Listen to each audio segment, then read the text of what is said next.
The Vaporfly Next 2% has been released now for several years, but have you ever wondered why some pros still prefer the version 2 compared to the version 3? In this battle of the Vaporflies, I will give you my input on why this shoe is the shoe of choice by the pros, but not only that, I will also explain why the version 3 is much suited for average non-elite runners like me. If you're in that category, I would love for you to stick around. Let's go ahead and dive right into it.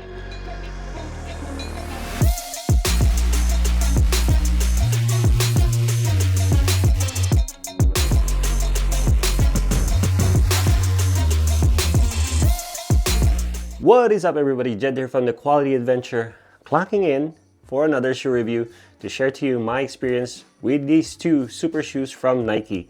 We will break down these shoes from top to bottom, and I will give you my final input on which shoe I prefer based on my needs. Just a little story, I have been running since 2012, and after a long pause, I have found my way back to the sport. And the Vaporfly Next 2% is my first pair when I pick up running in August of 2024. Now, being my shoe at that time, I did most of my mileage on this shoe with exactly 75 miles to this date. Now, this Vaporfly 2% colorway was released in October of 2022, and luckily there's still some stores that have them to this date, and it's really hard to find these shoes nowadays. But if you're looking to still purchase this online, there's a lot of fake ones circling on the internet, so make sure when you purchase them they are the real deal, because there's a lot of fake ones, so be careful. Now, I also got the black one when Nike did the flash sale on their website a few months ago, and I have been rotating between the two pairs for tempo and fast workout. Also, I have decided to pick up the version 3 later this year because I wanted to see if there's any significant difference between the two models, and that is what I'm hoping to share with you on this video. Now, before we break down the shoe from top to bottom, let's get some specs and weight for you. Instead of telling you them, why don't I just show you side by side? So here it is.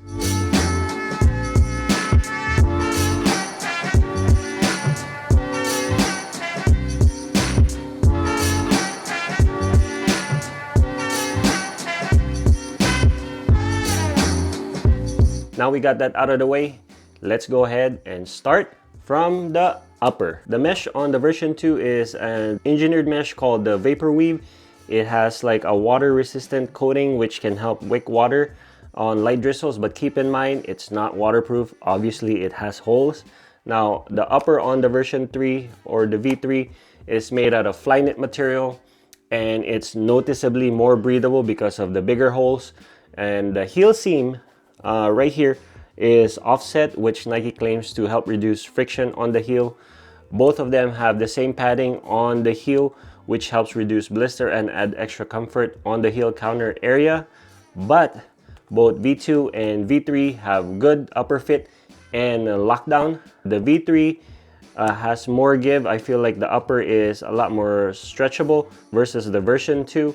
So in terms of comfort, I feel like the version 3 is more comfortable. Other than that, I have no issues with heel slipping for both versions. On the tongue, both are non-gusseted. They also have V-notch tongues, which can help sit flush on the foot and also prevents the tongue from sliding left to right. The padding for both tongues I feel are equally the same thickness and same location.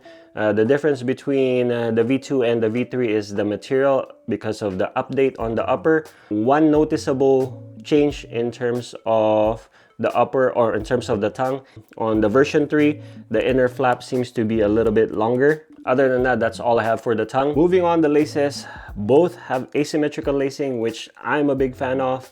I enjoyed this type of lacing design when I first tried on the Brooks Pure Drift that was released in 2013, which I still have to this date, believe it or not.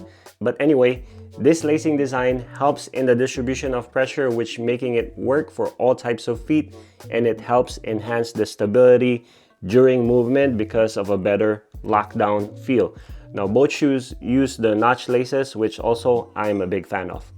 Onto the midsole, both V2 and V3 have full length carbon fiber plate that is sandwiched in between their award-winning ZoomX foam. Both also have the same stack height with an 8mm heel-to-toe drop. Now on the version 3, it's a little bit thicker ZoomX foam on the midfoot area versus the version 2, making landing softer and still maintaining its energy return characteristics. The pointed heel on the version 2 has also been changed to a more squared shape, which Nike claims to help stabilize the shoe, and it makes the shoe a more streamlined appearance. Now, in terms of ride responsiveness, the V2 has an edge over the V3 because I feel like it has a little bit of a stiffer ZoomX foam material, and it makes the shoe snappier from landing to takeoff transition. On the other hand, the slightly thicker ZoomX foam material on the midfoot area on the V3 helps with improving the ride softness, giving you a more comfortable and bouncier feel. Now, for my aging non-elite runner body, I'm leaning more towards the version 3. The next one is the outsole. Now, there is a noticeable difference in the design between the two. The version 2 have a solid design with the flex grooves that follow the curve of the foot, which extends from the heel to the toe. Now, the V3 has a waffle pattern which uses fewer materials for weight saving and increased grip. There's also a cutout in the middle of the outsole to eliminate that extra weight and also exposing that nice carbon fiber plate. Now, both V2 and V3 have excellent traction even on wet surfaces. The outsole on these two racers are not really designed for durability. However, I didn't notice much wear on both the V2 and the V3, and I think you can really clock in a lot of miles for both of them. Now, let's wrap this up by giving you my final input about these two super shoes. I was able to take the V3 halfway around the globe on the track, and on my local runs I was able to put more miles for both of them for tempo, threshold, and speed workout. This allowed me to differentiate the two based on the time and miles I put on them. Now, the upper on the V3 really shines in hot and humid weather, especially when I took this shoe to the Philippines.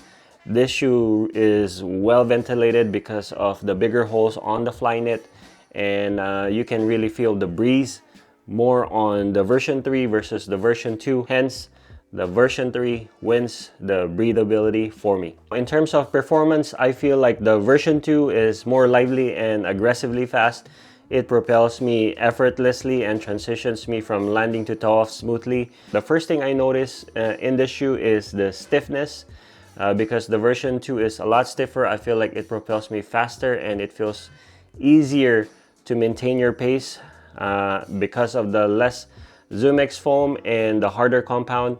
I feel like it makes the V2 really snappy, and I believe that is one factor why the pros still prefer the version 2 over the version 3. Now, on the V3, it has a slightly more thicker and softer ZoomX compound, and I feel that that softness compared to the version 2 makes the shoe a bit more tamed down, if you know what I'm saying.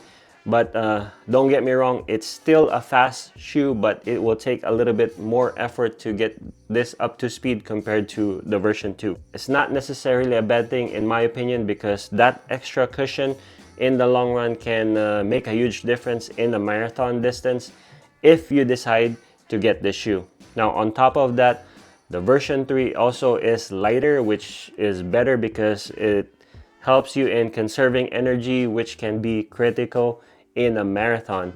It's almost like the same analogy when Casey Neistat explains the conservation of energy by not waving at people when they call his name. It's the same concept. Conserving energy is very critical in a marathon, but if you haven't seen Casey's video on that NYC marathon, go ahead and check it out. But anyway, despite the faster feel on the version 2, the stiffness can be a drawback for new runners and unexperienced runners, because the ultimate goal is to keep your feet fresh for as long as possible when racing. Now, if you're talking about maybe 5 to 10K distance, or maybe even a half marathon, then I would pick the version 2. But for longer distances, I would prefer the version 3. Therefore, if you're an average non-elite runner like myself, I would highly recommend the version 3 over this version 2 for that matter. The outsole design has changed, like I mentioned earlier. On the V3, you can now see the carbon fiber plate on the bottom of the shoe and also on the side. And the rubber compound on the version 2 is thicker versus the version 3, but I don't think it makes a difference in terms of durability. Speaking of durability, I did have some problems with the version 2 when my right rear shoe ripped into 2 pieces on the back of the shoe. I was able to repair it with the quick-set epoxy, but it's a bit concerning for an expensive shoe. And I'm not sure if other runners that own the version 2 have the same issues. But on the version 3, I have no issues, so I'm happy to report that. Based on the current results from world races, the version 2 has gotten more medals, and it shows that the pros still prefer the version 2 versus the version 3. Keep in mind, they are pros, and for average runners like myself, if I would pick anything, I would lean more towards comfort plus speed, and that is what I'm getting on the version 3. Because of that, I ended up returning the version 2 black. However, I still have this version 2 in the white and Volt colorway in my rotation on top of the version 3 electric colorway. I think I covered all the bits and pieces of these two versions of the Vaporfly, and I hope that you pick up something in this video. I want to know if you're looking to race on the Vaporfly 2% or 3% next 2025 racing season, or if you're like me, patiently waiting for the 4th version coming out in 2025. If you are, go ahead and type them in the comment below. Lastly, I wanted to end by saying there is a high percentage of viewers who are not subscribed, and if you have already, thank you so much for being here again. If you have not, please take a moment to smash that like button, ask any questions down the comments down below, and if you have not subscribed, go ahead and hit that subscribe button. That will be greatly appreciated. Also, I have good news to share, guys.